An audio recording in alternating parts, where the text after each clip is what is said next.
దేవుని నామానికి మహిమ కలుగునుగాక. అలాగే కూడి వచ్చిన మీ అందరికి కూడా యేసుక్రీస్తు నామములో నా వందనాలు తెలియజేస్తూ ఉన్నాను. అందరికి వందనాలు. అలాగే మరి ఆన్లైన్లో దేవుని వాక్యాన్ని చూస్తున్న దేవుని బిడ్డలకు కూడా నా వందనాలు తెలియజేస్తూ ఉన్నాను. ఈ సమయంలో దేవుని వాక్యాన్ని మనం ధ్యానిద్దాం. మత్తయి సువార్త 7వ అధ్యాయము 13వ వచనాన్ని మనం చదువుకుందాం. ఇరుకు ద్వారమున ప్రవేశించుడి, నాశనమునకు పోవు ద్వారము వెడల్పు, ఆ దారి విశాలమై ఉన్నది,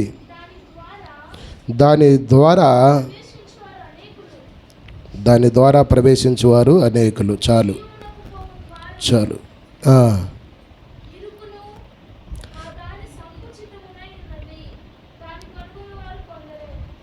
చాలు. దేవుని స్తోత్రం చెబుదామా? ఆమేను, హల్లెలూయా. మంచిది ప్రియమైన దేవుని పిల్లలారా, అందరూ బాగున్నారా? దేవుని స్తోత్రం చెప్పాలి. అందరూ సంతోషంగా ఉన్నారా? మంచిది. దేవునికి మహిమ కలుగునుగాక. మనకి ఎన్ని బాధలున్నా, ఎన్ని శ్రమలున్నా, ఎన్ని కష్టాలున్నా, ఎన్ని పోరాటాలున్నా ప్రభువునందు మనం ఎప్పుడూ ఆనందించేవారిగా ఉండాలి. ఆమేను, హల్లెలూయా. ఆనందిస్తేనే ఆరోగ్యం, బాధపడితే అనారోగ్యం. చెప్పండి. ఆనందిస్తేనే ఆరోగ్యం, నవ్వితే ఆరోగ్యం అంట. తెలుసుగా మీకు, చెప్పాను గతంలో. ఆ విజయవాడ అక్కడ 4 రోడ్లు ఒకటి ఉంటుంది. ఎక్కడంటే మన పేట్రయ్య గారు ఉన్న ఆ ప్రాంతంలో మధ్యలో ఒకటి వాకింగ్ చేయడానికే ఉంటుంది. అక్కడ నవ్వుతూ ఉంటారు. పొద్దున్నే నవ్వు రాదు, మరి అక్కడ పోయి నవ్వుతారు. అంటే ఆ నవ్వు కూడా ఎక్సర్సైజ్ అంట. ఇప్పుడు చెయ్యట్టంటాం అంటే ఇది ఎక్సర్సైజు, తర్వాత ఇట్లా వంగి లాగోవటం అంటే ఇది ఎక్సర్సైజు, కూర్చొని లాగోవటం అంటే అది ఎక్సర్సైజు. ఇవన్నీ కొంచెం ఎక్సర్సైజులు, కానీ నవ్వటం కూడా ఎక్సర్సైజ్ అంట. దేవుని స్తోత్రం కలుగునుగాక. ఆమేను, హల్లెలూయా. మనం ఎప్పుడు కూడా నవ్వుతూ ఉంటే ఆరోగ్యంగా ఉంటాం. దేవుని స్తోత్రం కలుగునుగాక. హల్లెలూయా. దేవుని నామానికి మహిమ కలుగునుగాక. ఎంత చెప్పినా నవ్వట్లేదు, అదే బాధ నాకు. ఎట్టో కట్ట మిమ్మల్ని ఆరోగ్యవంతులుగా చేయాలని నా బాధ, దేవుడి బాధ. దేవుని స్తోత్రం కలుగునుగాక. మనం ఎప్పుడు ఆరోగ్యవంతులుగా ఉంటామంటే ఎప్పుడు నవ్వుతూ ఉంటే ఆరోగ్యవంతులుగా మనం ఉంటాం. దేవుని స్తోత్రం కలుగునుగాక. ఆమేను, హల్లెలూయా. ఇక్కడ మందిరంలో సీరియస్గా ఉంటాలే కానీ చిన్నపిల్లగాళ్ళ విషయంలో అల్లరి చేస్తే చిన్నపిల్లగాళ్ళని ఆడించడం అన్నా, వాళ్ళని నవ్వించడం అన్నా, వాళ్ళని చూసి నవ్వటం అన్నా నాకు చాలా ఇష్టం. దేవుని స్తోత్రం కలుగునుగాక. పిల్లగాళ్ళు నా దగ్గరికి వస్తారు ఖచ్చితంగా. కాబట్టి మా అమ్మాయి వచ్చేప్పటికే కొంచెం ఆలస్యం పట్టింది. దేవుని స్తోత్రం కలుగునుగాక. నీ గురించే చెప్పేది. స్తోత్రం ఏంది?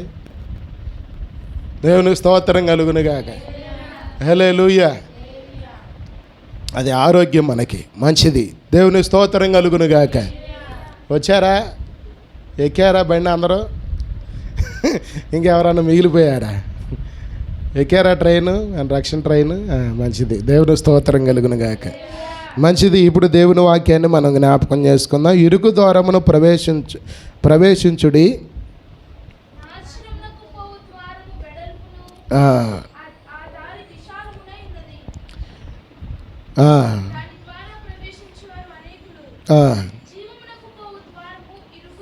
అది ఇక్కడ నుంచి ఈ మాట మీరు చూడండి. జీవమునకు పోవు మార్గము, జీవానికి వెళ్ళే మార్గము చాలా ఇరుగ్గా ఉంటుందంట.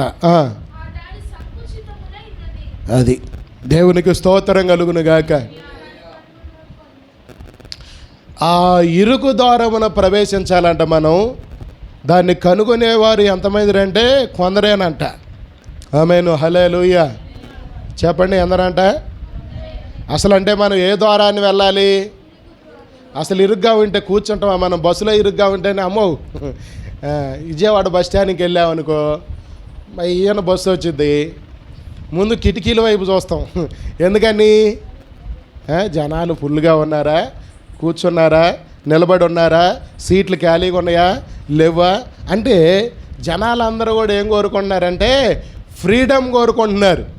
దేవుని స్తోత్రం చెప్పండి. అంతేనా రాజేష్? ఆమేను, హల్లెలూయా. ఆ మధ్యకాలంలో మేము కూడా పిల్లల్ని చదివించడానికి కాలేజీకి వెళ్ళినప్పుడు, మరి ఎంతమంది ఉంటారు మీ రూములో? 100 మంది ఉంటారా? మీరు క్లాసులు చెప్పేటప్పుడు 100 మంది ఉంటారా, 50 మంది ఉంటారా, 40 మంది ఉంటారా అని మేము అడుగుతున్నాం. ఎందుకు 100 మంది, 40 మంది, 50 మంది ఉన్నారా అని అడుగుతున్నాం అంటే, పిల్లలకి ఎలాగ ఉండాలంట? విశాలంగా, ఇరుగ్గా ఉండకూడదు. 200 మంది ఉండకూడదు రూములో. అంటే వాళ్ళు ఉండే రూములో కూడా 3 ఉన్నారా, 4 ఉన్నారా, ఇరుగ్గా ఉంటుంది, ఇబ్బందిగా ఉంటుంది, అంతమంది ఉండకూడదు అని ఏం చేస్తున్నామంటే, అంటే జనాలందరినీ మనం గమనించినట్లయితే విశాలతను ఎక్కువగా కోరుకుంటున్నారు. ఆమేను, హల్లెలూయా. చెప్పండి, ఏం కోరుకుంటున్నారు? విశాలతను ఎక్కువగా కోరుకుంటున్నారు. దేవుని స్తోత్రం కలుగును గాక. ఆమేను, హల్లెలూయా. అంటే మనుషుల స్వభావం ఎలాగ మారిందంటే ఇలాగ మారిపోయింది. ఒకప్పుడు మన ఊరికి బస్సు వచ్చిందనుకో, వెనకమాలలు ఇచ్చిన గాలబడేవాళ్ళు, పైన ఎక్కేవాళ్ళు, డోర్లు పట్టుకునే వాళ్ళు. అందరు ఇటు చూడండి, నా వైపు చూడండి, మా అమ్మాయి వైపు. తర్వాత నాకు పోటీ అయిపోయింది మా అమ్మాయి. నేను గెలవాలో ఆమె గెలవాలో అర్థం కావట్లా. దేవుని స్తోత్రం కలుగును గాక.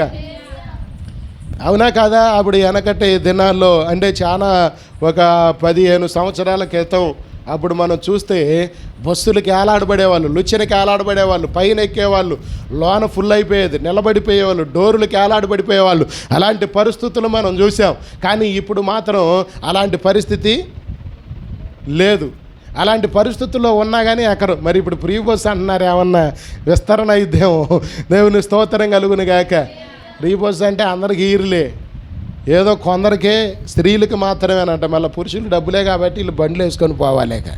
దేవుని స్తోత్రం కలుగును గాక. ఒకవేళ అలాంటి పరిస్థితులు ఏమన్నా మరలా మనం చూస్తామేమో. ఆమేను, హల్లెలూయా. అంటే జనాలందరూ కూడా ఏం చేస్తున్నారంటే ఫ్రీడమ్ అంటే ఫ్రీగా ఉండాలి. దేవునికి మహిమ కలుగును గాక. మీరు చూడండి, అంతా ఫ్రీగానే ఉండాలి. అంటే అసలు ఎవ్వరూ వీళ్ళని ఇబ్బంది పెట్టకూడదు. దేవుని స్తోత్రం కలుగును గాక. మనుషులందరూ కూడా ఏం కోరుకుంటున్నారంటే ఇలాంటి స్వభావమును కోరుకుంటున్నారు. ఆమేను, హల్లెలూయా. అందుకనే ఇరుకు అందుకనే అక్కడ ఉంది కదా, ఇరుకు ద్వారమును మీరు ప్రవేశించుడి. దేవుని స్తోత్రం కలుగును గాక. ఏ ద్వారం అంటే అది చెప్పాలి మీరు అందరూ కూడా. ఇప్పుడు యేసు ప్రభుని వెంబడించే ద్వారం ఎలాంటిదంట? ఇరుగ్గా ఉంటుందంట. దేవుని స్తోత్రం కలుగును గాక. ఇప్పుడు మనం అందరం కూర్చోడానికి ఇరుగ్గా ఉందా? ఇప్పుడు మనం అందరం ఇక్కడ కూర్చోడానికి ఇరుగ్గా ఉందా? లేదు. ఆమేను, హల్లెలూయా. దేవుని యొక్క ద్వారం ఎలాగుంటుందంటే ఇరుగ్గా ఉందంట. దేవుని స్తోత్రం. ఇప్పుడు ఆ ద్వారము గుంట మనం ఏం చేయాలంట? ప్రవేశించాలంట. దేవుని స్తోత్రం కలుగును గాక. అంటే యేసయ్యే ద్వారం అని ఒక చోట రాయబడి ఉంది. ఏమని ఉంది? ఒక చోట యేసయ్య నేనే ద్వారము. దేవుని స్తోత్రం కలుగును గాక. అసలు ఇక నా ద్వారా తప్ప తండ్రి దగ్గరికి ఎవరు? ఆమేను, హల్లెలూయా. ఇప్పుడు మనం ఏం చేయాలంటే యేసయ్యలో నుంచి పోవాలి. దేంట్లో నుంచి పోవాలి? మీరు చెప్పాలి. యేసయ్యలో నుంచి. దేవుని స్తోత్రం కలుగును గాక. యేసయ్యలో నుంచి పోవాలి. యేసయ్యలో నుంచి పోవాలంటే అది ఎలాగ సాధ్యపడిద్ది అనంటే యేసయ్యలాగా మనం ఉంటేనే సాధ్యపడిద్ది. ఆమేను, హల్లెలూయా. కొంతమందిని మనం ఇళ్ళకి వెళ్తాంలే కానీ బయటే కూర్చోడానికి మన పరిమితి. ఎందుకని? వాళ్ళ హోదా వేరు, మన హోదా. అసలు ఇంకా కొంతమంది ఇళ్ళకి వెళితే ఇక బయటే ఆ గేట్ కాడే నిలబడి మనం ఏం చేయాలంటే కేకేయాలి. కానీ కొంతమంది ఆ గేటు దగ్గరికి వెళ్ళంగానే వాళ్ళకు తగిన హోదా వాళ్ళు వచ్చినప్పుడు ఎమ్మటే గేటు తీసి లోనకు పిలిచి ద్వారం తీసి లోన కూర్చోబెట్టి కుర్చీలో కూర్చోబెట్టి సోఫాలో కూర్చోబెట్టి చేయవలసిన మర్యాదలన్నీ చేస్తారు. అంతేనా ఎఫ్సీబా? అంతేగా. అర్హత లేకపోతే ఎవరిని పిలుస్తారు? దేవుని స్తోత్రం చెప్పండి. అంటే ఇక్కడ మనకు కూడా ఈ ద్వారం గుంట మనం వెళ్ళాలి అని అంటే మనకు కూడా ఏం కావాలి?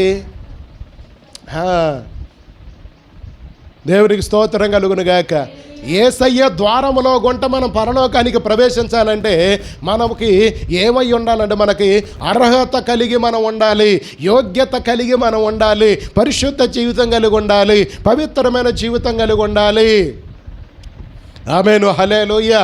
అలాంటి జీవితం మనకు లేకపోతే మనం ప్రవేశించడం చాలా కష్టం. అందుకనే ఇది ఇరుకు మార్గం. దేవుని స్తోత్రం కలుగును గాక. ఇరుకు మార్గం అంటే అసలు యేసయ్య కోసం బ్రతకటం చాలా కష్టంగా ఉంటుంది మనకి. ఆమేను, హల్లెలూయా. ఇరుకులో ఉండాలంటే ఎంత కష్టంగా ఉంటుందో యేసయ్యలో ఉండాలంటే అంత కష్టంగా మనకు ఉంటుంది. కానీ కష్టమైన ఇందాక మనం పాడబాడండి. నేను ఎందుకు అనుకున్నా పాడబాడిచ్చింది? ఎన్ని బాధలున్నా, ఎన్ని కష్టాలున్నా, ఎన్ని ఇరుకులున్నా, ఎన్ని ఇబ్బందులున్నా యేసయ్య మనతో ఉంటే చాలు. దేవుని స్తోత్రం కలుగును గాక. ఆమేను, హల్లెలూయా.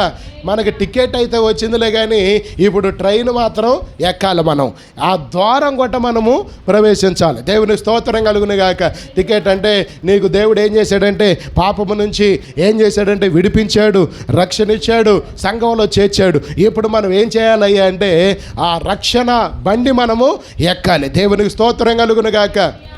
ఆమేను, హల్లెలూయా. గట్టిగా ప్రభుకు స్తోత్రం చెల్లిద్దామా? ఆ రక్షణ ఓడను మనం ఎక్కాలి. లేదంటే ఆ రక్షణ మేఘం మీద మనం తీసుకెళ్తాడంట. ఆ మేఘాన్ని ఎక్కగలిగిన ఆ సామర్థ్యతలోకి మనం ఏం కావాలి? ఎదగాలి. దేవుని స్తోత్రం చెప్పండి. ఆమేను, హల్లెలూయా. నోవాహు ఓడ తయారు చేశాడు. ఆ ఓడలోకి అన్నిటిని ఎక్కమని దేవుడు ఏం చేశాడంటే ప్రతి జంతువుకి, లేదంటే నేల మీద పాకు ప్రతి పురుగుకి, లేదంటే సింహాలకి, పులులకి, అన్నిటికీ దేవుడు ఏం చేశాడంటే ఆజ్ఞాపించాడు. ఇప్పుడు సింహం సీటుగా వచ్చిద్దా? పులి తర్వాత ఇంకా తాంబేలు, వీటన్నిటిని మనం జ్ఞాపకం చేసుకుంటే ఏది స్పీడ్గా వచ్చింది ఓడలోకి? ఏందండి అసలు మాకేం తెలియదు అన్నాడు చూస్తున్నారు. అవి ఎక్కువగా ఏవి స్పీడ్గా ఉంటాయి అవన్నీ కూడా ఏమవుతాయంటే దాంట్లోకి వచ్చేసేస్తాయి. దేవుని స్తోత్రం కలుగును గాక. ఆమేను, హల్లెలూయా. మీరు చెప్పండి, ఇప్పుడు ఆ ఓడలోకి ఎక్కిన వాటన్నిటికీ విశాలం ఉందా లేదంటే ఇరుగ్గా ఉందా? చెప్పాలి మీరు అందరూ కూడా. ఆమేను, హల్లెలూయా, హల్లెలూయా. కానీ ఇరుకైన తాంబేలు సరి చేసుకుంది, సింహం సరి చేసుకుంది. అమ్మో ఇప్పుడు తినకూడదు, ఏ జంతువు మీద పోలా. దేవుని స్తోత్రం కలుగును గాక. దాని కోరికను చంపుకుంది. ఎదురుగా జింకపిల్ల కనపడుతున్నా దాని కోరికను ఏం చేసింది?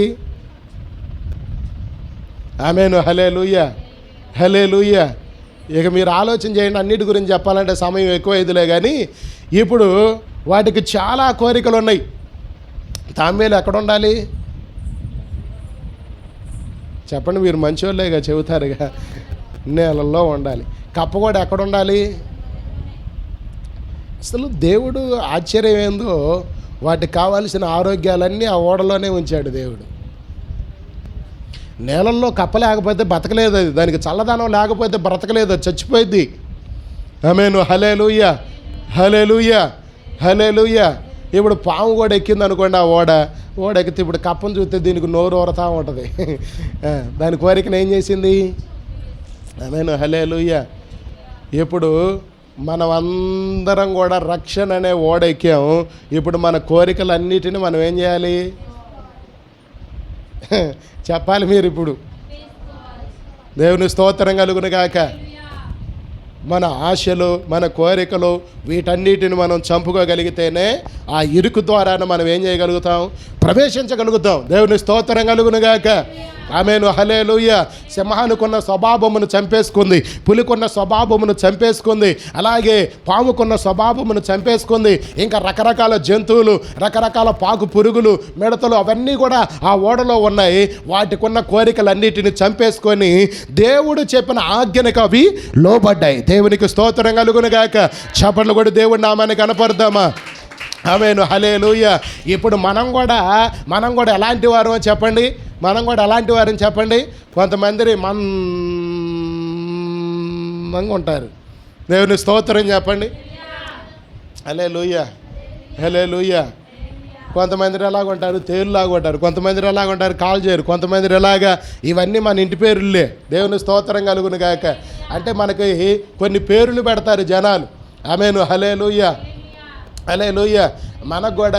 మనకు కూడా ఈ వీటికి సంబంధించిన స్వభావాలన్నీ మనకుంటాయి. ఇప్పుడు మనం కూడా ఏం చేయాలంటే వీటన్నిటి విషయంలో మనం ఏం కావాలి? చచ్చిపోవాలి. ఆమేను, హల్లెలూయా. ఆ చచ్చిపోయినప్పుడే ఈ ఇరుకు ద్వారం కొట్ట మనం ఏం చేయగలుగుతాం? ప్రవేశించగలుగుతాం. గట్టిగా చప్పట్లు కొట్టి దేవుడి నామాన్ని కనపరుద్దామా? ఆమేను, హల్లెలూయా. అవునా కాదా? మనకున్న బలహీనతల్లో మనం ఏం చేయాలంటే చంపబడాలి. మనకున్న కోరికల విషయంలో మనం ఏం చేయబడాలంటే చంపబడాలి. దేవునికి స్తోత్రం కలుగును గాక. వాటి విషయంలో పూర్తిగా మనం ఏం చేయబడాలంటే వాటన్నిటి విషయంలో గొప్ప విజయము మనకి కలుగును గాక. ఆమేను, హల్లెలూయా, హల్లెలూయా.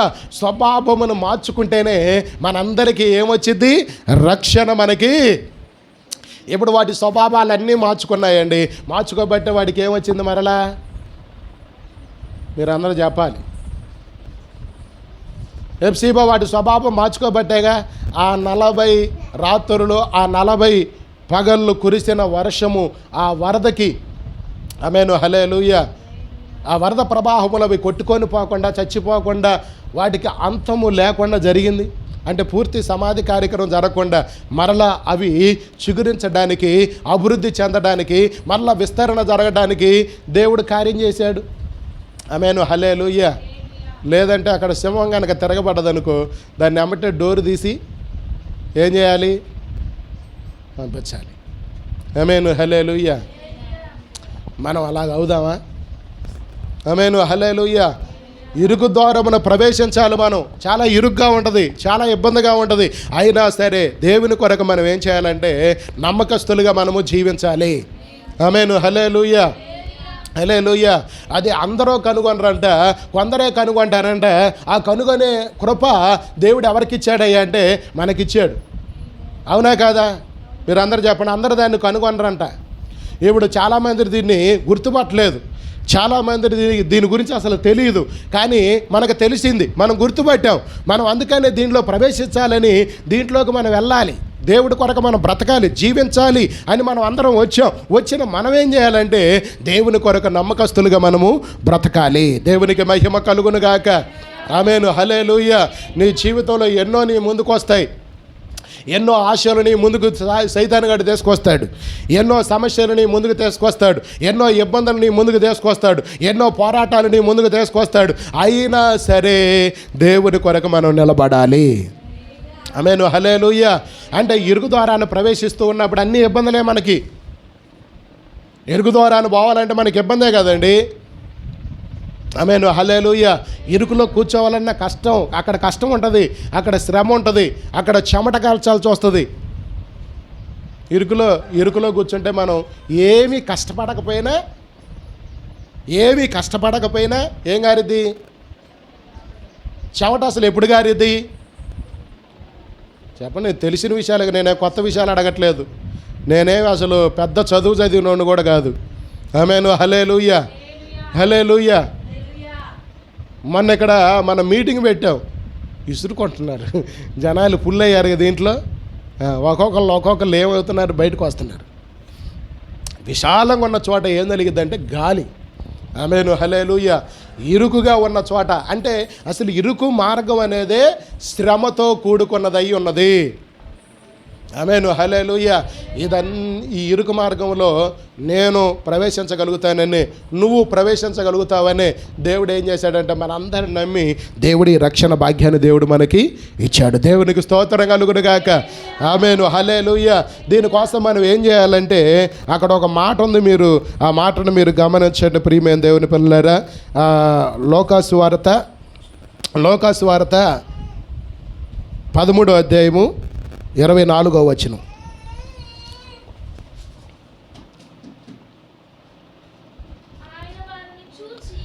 ఆయన వారిని చూసి ఏంటంట, ఏ కోరిక ఉండాలంట? ఆయన వారిని చూసి. అమ్మ అందరు ఇటు చూడాలి, అందరూ ఇటు చూస్తూ నాకెళ్ళు చూస్తూ ఈ మాటలు వినండి. వదిలిపెట్టు, తీసుకో. ఆమేను, హల్లెలూయా. ఆయన వారి వైపు చూసి అక్క ఏమన్నాడు? ఆయన వారి వైపు చూసి ఇరుకు ద్వారమున ప్రవేశించడానికి ఏం చేయమన్నాడు? పోరాడాలంట. ఆమేను, హల్లెలూయా. అంటే ఈ ద్వారం కొంట పోవటానికి మనం ఏం కావాలంట అంటే దీనికోసం మనం ఏం చేయాలంట? పోరాడాలంట. పోరాటం అంటే మీకు తెలుసుగా. ఆమేను, హల్లెలూయా. మొన్నటిదాకా మనం ఎలక్షన్లో చూసాం, యువతలు ఏం చేస్తున్నారు? పోరాడుతున్నారు. మేం గెలవాలంటే మేం గెలవాలి అని ఏం చేస్తూ ఉన్నారంటే పాదయాత్రని, బస్సు యాత్రని, లేదంటే ఇంకొకటని గడప కార్యక్రమని, అంటే పోరాడటం. దేవుని స్తోత్రం చెప్పండి. అంటే విజయాన్ని సాధించడం కోసం వాళ్ళు ఏం చేస్తున్నారంటే పోరాడుతున్నారు. ఆమేను, హల్లెలూయా. ఇప్పుడు మనకు కూడా ఏముందంట? మన ఆత్మీయ జీవితానికి ఏముంది? పోరాటం మన ముందు ఉంది. దేవుని స్తోత్రం కలుగును గాక. ఇప్పుడు మనం ఏం చేయాలంట? పోరాడటానికి మనం ఏం చేయాలంట? సిద్ధపడాలంట. దేవునికి మహిమ కలుగును గాక. ఆమేను, హల్లెలూయా. చెప్పండి, మనం దేనికోసం పోరాడాలంట? పోరాటానికి మనం ఏం చేయాలంటే సిద్ధంగా ఉండాలి. దేవునికి మహిమ కలుగును గాక. అంటే ఈ పోరాటంలో ఎన్నో ఒడిదుడుకులు వస్తాయి. ఈ పోరాటంలో ఒడిదుడుకులు వచ్చినప్పుడు దేవుని సన్నిధిలో ఈ పోరాటంలో మనం ఏం చేయాలంటే నిలబడే వారిగా మనము ఉండాలి. దేవునికి మహిమ కలుగును గాక. చెప్పండి, దేంట్లో ఉండాలి? ఈ పోరాటం కోసం మనం ఏం చేయాలి? నిలబడే వారిగా మనం ఉండాలి. మనం ఒక పోరాటంలో ఉన్నాం, ఆత్మీయ పోరాటంలో ఉన్నాం. దేవునికి స్తోత్రం కలుగును గాక. ఈ పోరాటంలో మనం ఏం చేయాలంటే దాన్ని గెలవటం కోసం మనం ఏం చేయాలమ్మా? చెప్పాలి. ఏం చేయాలి మనం? అమ్మా ఏం చేయాలి? ఇప్పుడు పోరాటం వచ్చింది, ఏం చేయాలి? నిలబడాలి. దేవుని స్తోత్రం కలుగును గాక. అది ఒంటరి పోరాటమా? అది నలుగురితో కలిసి పోరాటమా? లేదంటే అనారోగ్యం అనే పోరాటమా? లేదంటే ఆర్థిక సమస్యలనే పోరాటమా? అప్పులనే పోరాటమా? లేదంటే చదువు అనే పోరాటమా? అది ఏ పోరాటమైనా సరే దేవుని స్తోత్రం కలుగును గాక. ఇవన్నీ మనము చేయవలసినవి. ఈ వీటిల్లో ఉండగా కొన్ని అడ్డుబండలు మనకి వస్తాయి. అప్పుడు మనం ఏం చేయాలంటే ఆత్మీయంగా ప్రార్థన చేసి మనం పోరాడి వాటిని గెలవాలి. దేవుని స్తోత్రం కలుగును గాక. ఆమేను, హల్లెలూయా. అలా గెలిచేవారిగా ఉంటే ఖచ్చితంగా దేవుడు ఏం చేస్తాడంటే మనకు తోడుగా నిలబడతాడు. దేవునికి మహిమ కలుగును గాక. ఇరుకు ద్వారమున ప్రవేశించుడి అనండి అందరూ కూడా. ఆమేను, హల్లెలూయా. అది చాలా ఇరుకు, అది జీవ మార్గం, అది కనుగొన్నవారు కొందరే. దేవునికి మహిమ కలుగును గాక. ఆ కొందరు ఎవరంటే మనమే. ఆమేను, హల్లెలూయా. ఈ పోరాటంలో అనేకమైన ఇబ్బందులు, సమస్యలు, పోరాటాలు, ఆర్థిక పరిస్థితులు, బిడ్డల వల్ల, సంఘం వల్ల, లేదంటే మరి ఇరుగు పొరుగు వారి ద్వారా ఆర్థిక పరిస్థితులు, ఎన్నో పోరాటాలు వస్తాయి. అయినా సరే మనం ఏం చేయాలి?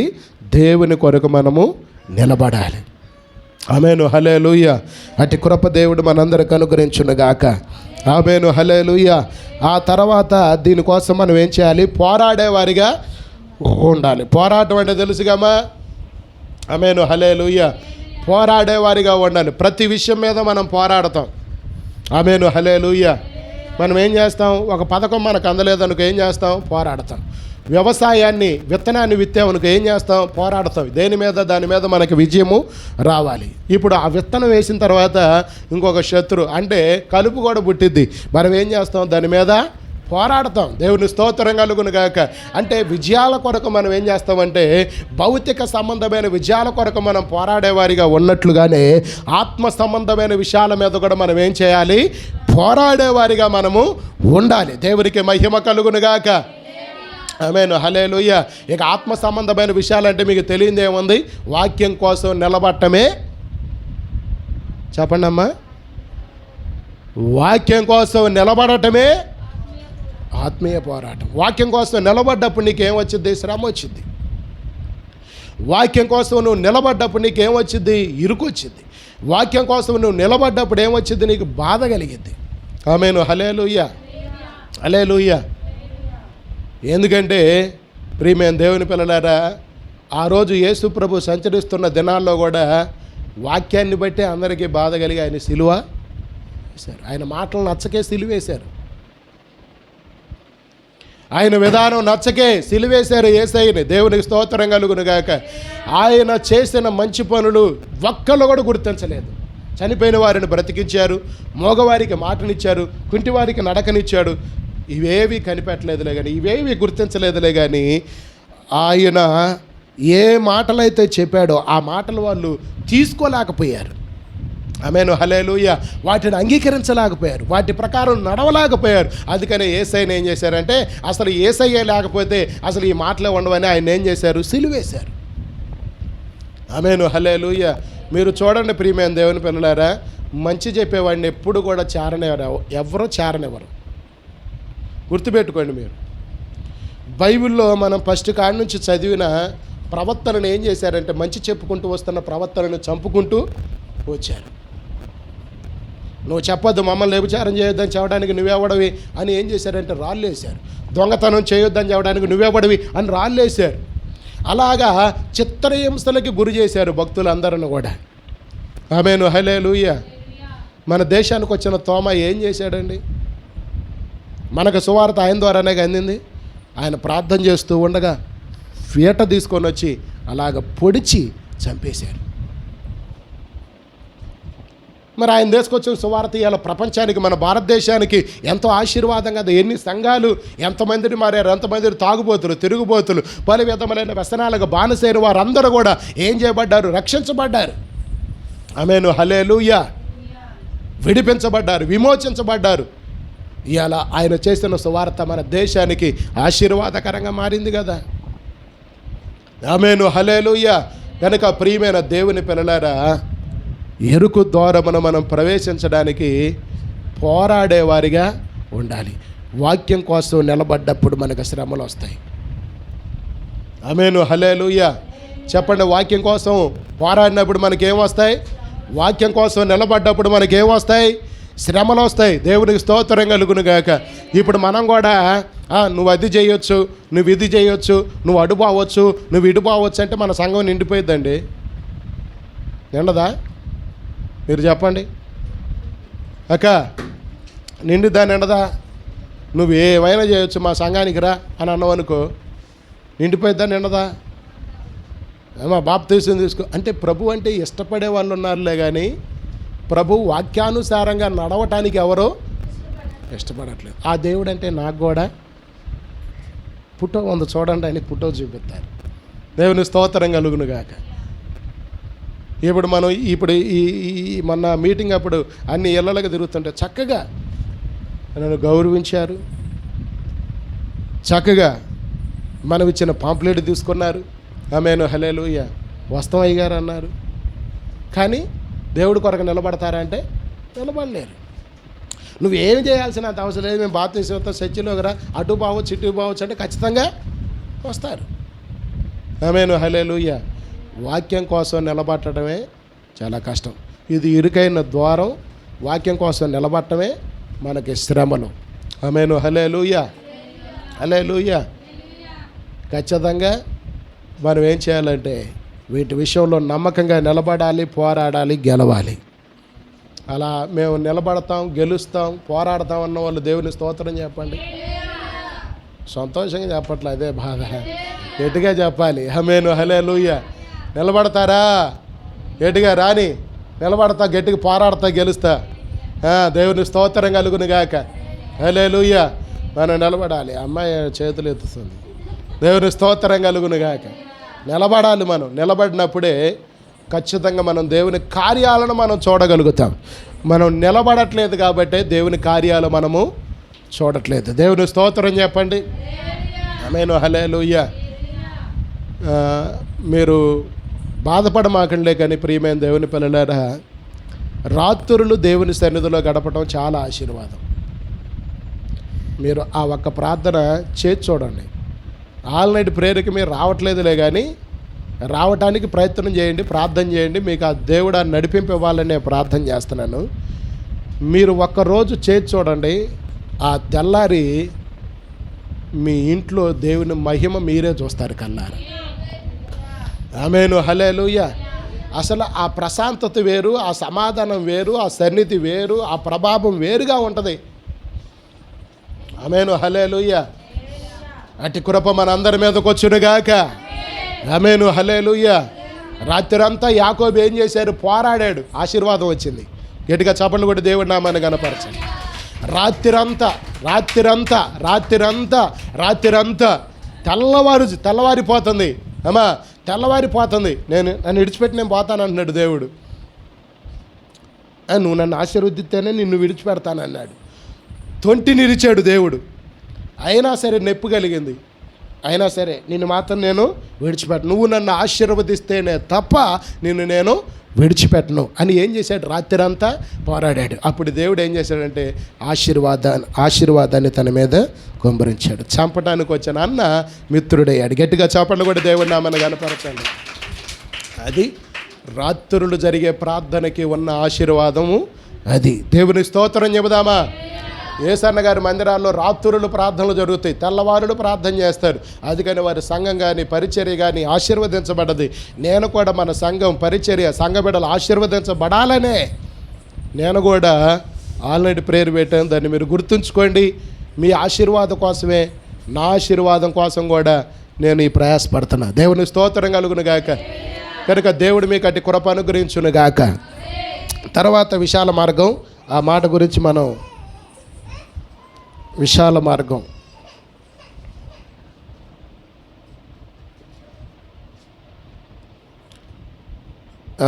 విశాల మార్గం గురించి చదువమ్మా.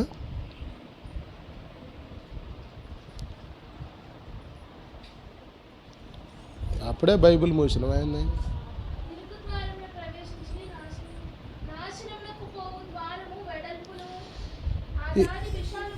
నాశనమునకు పోవు మార్గం ఎలాగుందంట? విశాలంగా ఉందంట. చెప్పండి ఎలాగుంది? దానికి ఎలేపుడు కూడా ఎక్కువ ఉందంట. అంటే అది విశాలంగా ఉంటుంది. మీరు అనండి అందరూ కూడా. ఆమేన్. హల్లెలూయా. నేను ఒకటి చెప్తా, మీరు గుర్తుపెట్టుకోండి. లోకంలో జీవిస్తున్న లేదంటే దేవుని సన్నిధికి వచ్చి వాళ్ళ ఇష్టానుసారంగా జీవించిన వాళ్ళకి ఎలాగుంటుందంటే విశాలంగా ఉంటుందంట. వాళ్ళకి ఎలాగుంటుంది? ఇక మీరు ఎప్పుడు నన్ను అడగకూడదు వాళ్ళకే బాగుంటుంది వీళ్ళకే బాగుంటుందని. ఆమేన్. హల్లెలూయా. ఎలాగా? ఆ దేవుడిని నమ్ముకోగానున్న వాళ్ళకే బాగుంటుంది, ప్రార్థనకు రాకుండా ఉన్న వాళ్ళు వాళ్ళకే. నన్ను ఎప్పుడు అడగకూడదు. దేవుడు ఇక్కడ చెప్తూ ఉన్నాడు, వాళ్ళకే బాగుంటుంది అని చెప్తున్నాడు.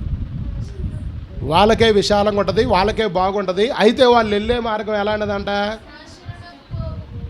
అది గుర్తుపెట్టుకోండి. ఏ మార్గం అంటే అది? నా మాట నీ మాట గతించిపోయేదేమలే కానీ దేవుడు అన్న మాట మాత్రం ఒక్క మాట కూడా వ్యర్థం కాదంట. అంటే ఖచ్చితంగా అది ఏమైందంట? అమ్మ మీరు చెప్పండి, ఏ జరిగింది? అది ఖచ్చితంగా నువ్వు అన్న మాట జరగదు, నేను అన్న మాట జరగదు, కానీ దేవుడు అన్న మాట మాత్రం పళ్ళైనా పోకుండా అక్షరాలుగా అది జరిగిద్దంట, నెరవేర్చబడిద్దంట. ఆమేన్. హల్లెలూయా. అదే దినాల్లో ప్రేమ, స్వార్థం ఇవన్నీ పెరుగుతాయి అన్నారు. ఇప్పుడు పెరిగినాయా పెరగలేదా? మీరే చెప్పండి. ఇది ఎవరి వాక్కు? చెట్టుకొకరు పుట్టకొకరు అవుతారు అన్నారు. అవుతున్నారా? అవట్లేదా? మన ఇళ్ళల్లో ఇంకా చూసుకుంటే సరే, ఇంకా కొంతవరకు నయం. అన్నిల్లో భయంకరంగా ఉంది పరిస్థితులు అన్నీ కూడా. ఆమేన్. హల్లెలూయా. పరిస్థితులన్నీ తారుమారు అవుతున్నాయి. ఆమేన్. హల్లెలూయా.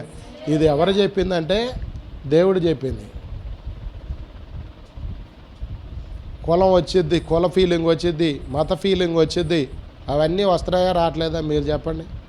ఇవన్నీ ఎవరు చెప్పిన మాటలు? యేసయ్య చెప్పిన మాటలు. కులం అంతా ఒకటవుతుంది. ఏ కులానికి సంబంధించిన ఆ కులానికి ఒకటవుతుంది.